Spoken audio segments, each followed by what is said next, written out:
5 الفجر بتوقيت جرينتش، 8 صباحا بتوقيت مصر. والذهب امبارح طلع حوالي 150 دولار من ادنى نقطه جابها، طلع من 4219 لغايه 4375 تقريبا، وقفلنا عند 4355 وفتحنا عندها النهارده ونزلنا ل 4330 ادنى نقطه، واعلى نقطه 4375.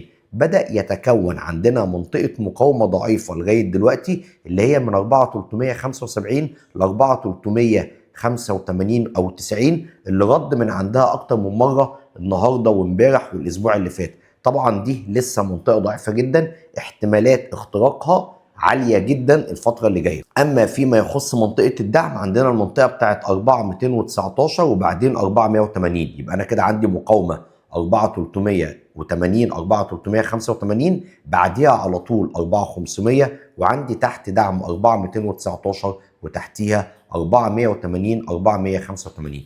اما فيما يخص اسعار الذهب المحلي، عيار 21 5910، عيار 24 6760، الجنيه الذهب 47700.